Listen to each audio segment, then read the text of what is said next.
There is a kind of silence that frightens people.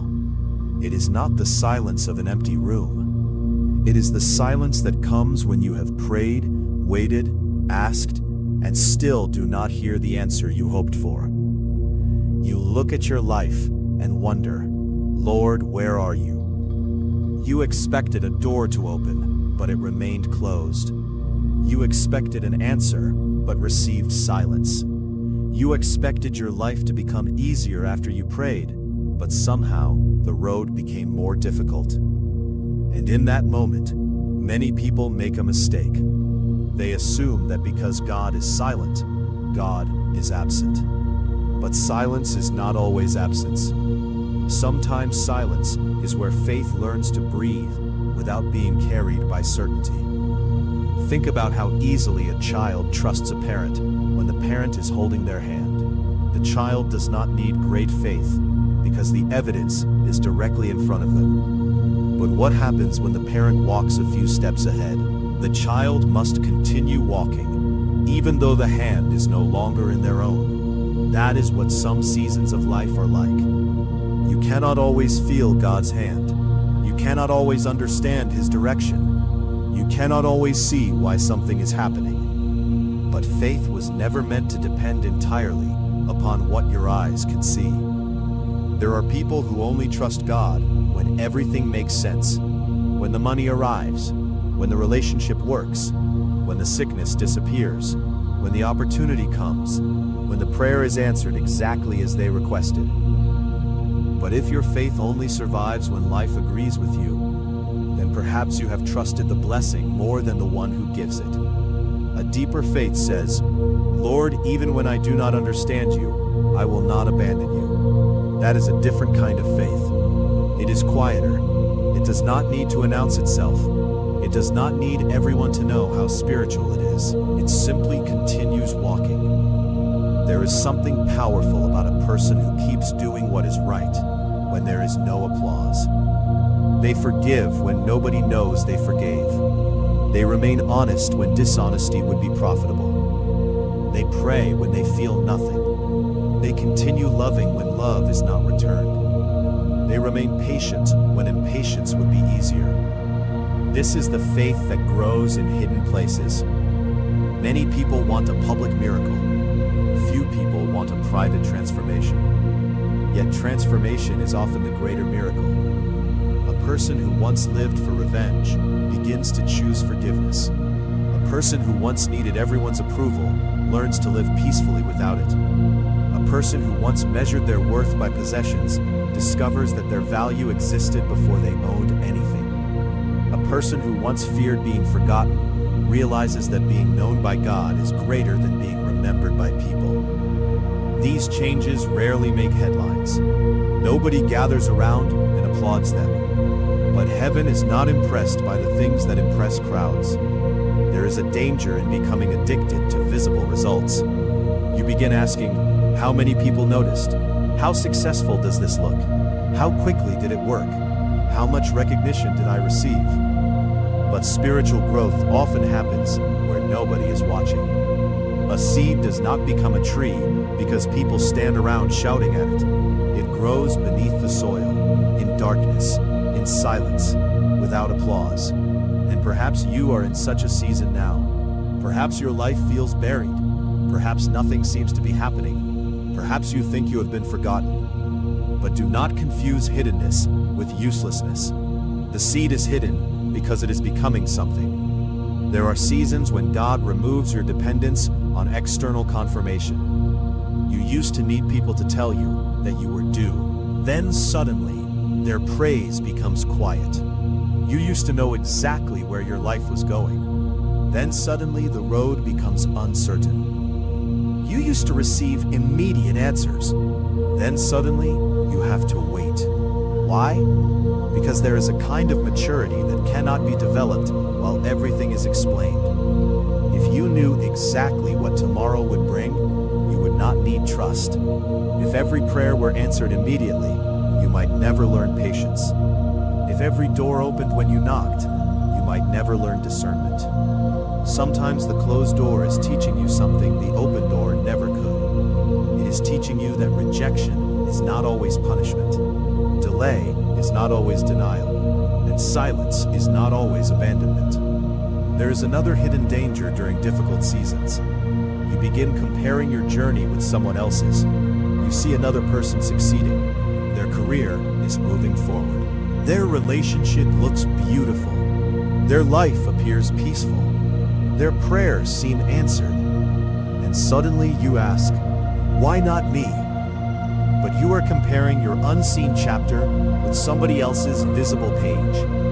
You do not know their private battles. You do not know what they sacrificed. You do not know what God is doing in them. And more importantly, their path was never assigned to you. Comparison turns gratitude into frustration. It makes you stare at another person's harvest while forgetting to water your own seed. Your assignment is not to become someone else. Your assignment is to become faithful with what has been placed in your hands. If today all you have is a little strength, use that strength well. If all you can offer is one honest prayer, pray it. If all you can do is take one step, take that step. Do not despise small obedience. A mountain is crossed one step at a time.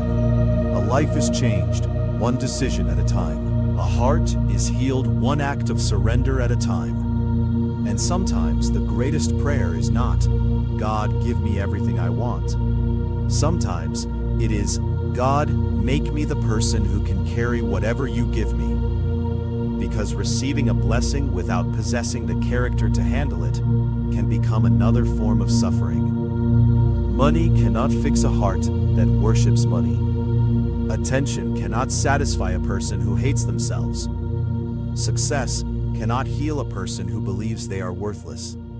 A relationship cannot permanently fill a soul that has forgotten how to be whole. So perhaps before asking God to change your circumstances, ask Him to change what those circumstances are producing inside you. Ask, what is this season teaching me? What am I becoming? What am I holding too tightly? What am I afraid to surrender? What would I look like if I stopped trying to control everything? These questions are uncomfortable. But uncomfortable questions often open doors that comfortable answers never can. And there is something else you must understand. You do not have to have everything figured out before you move forward. Faith is not having a complete map. Faith is taking the next faithful step.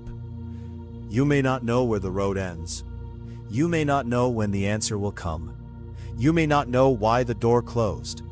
But you can know what is right in front of you. You can choose honesty. You can choose patience. You can choose forgiveness. You can choose discipline. You can choose kindness. You can choose to stop returning evil for evil. You can choose to keep your heart soft in a world that constantly tries to harden it. That is enough for today. Do not borrow tomorrow's fear. Tomorrow has its own burdens. You were given today's strength for today's journey. And if tomorrow brings something difficult, you will receive tomorrow's strength when tomorrow arrives. But fear has a habit of demanding tomorrow's strength today. It tells you, what if everything goes wrong? What if you lose this? What if nobody stays? What if your dream fails? What if the answer never comes? And suddenly, you are suffering from events that have not even happened. Do not let an imaginary future steal a real present. Breathe. Be here.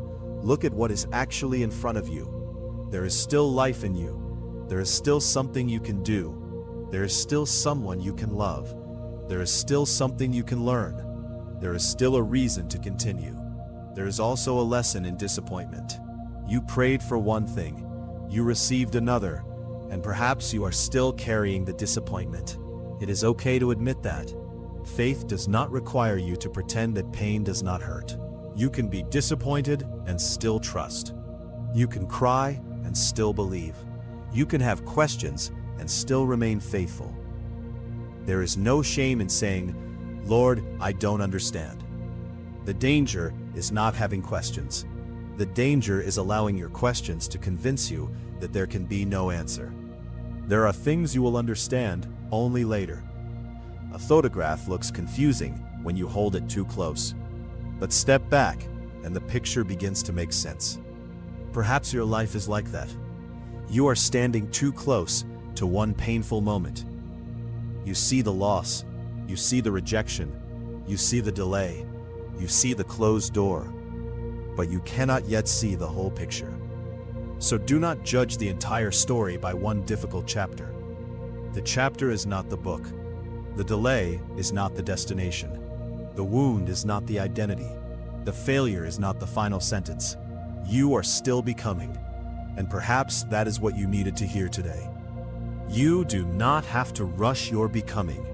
The world will tell you that you are behind your friends, behind your classmates, behind your relatives, behind the people you see online.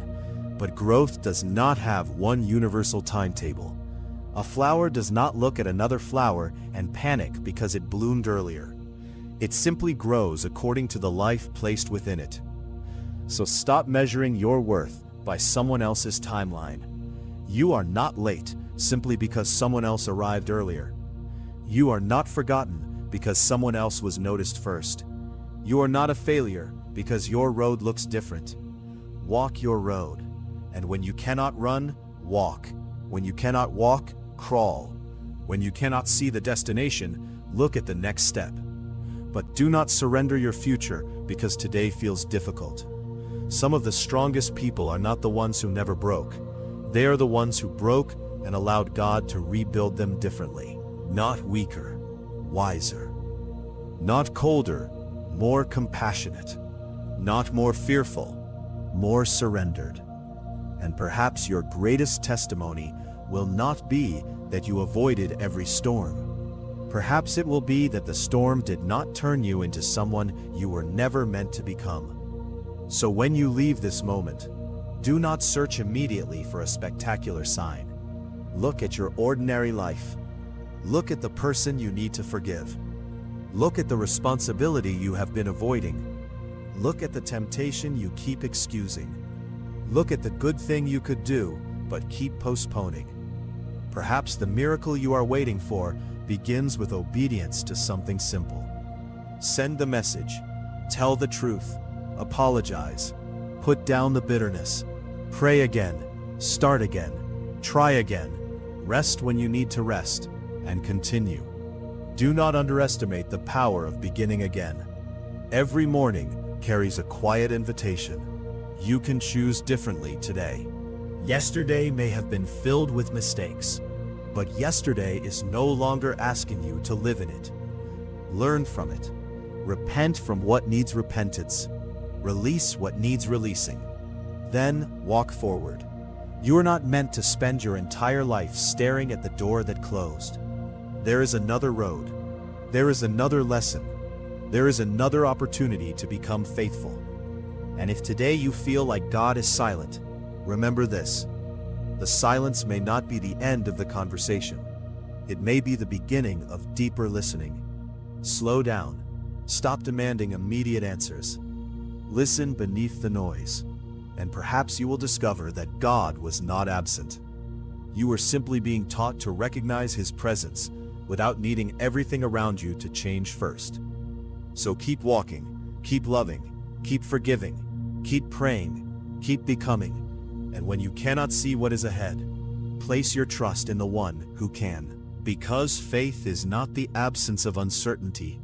Faith is choosing not to let uncertainty decide who you become. And perhaps that is the hidden lesson of the season you are in. You thought God was preparing your circumstances. Maybe He was preparing you.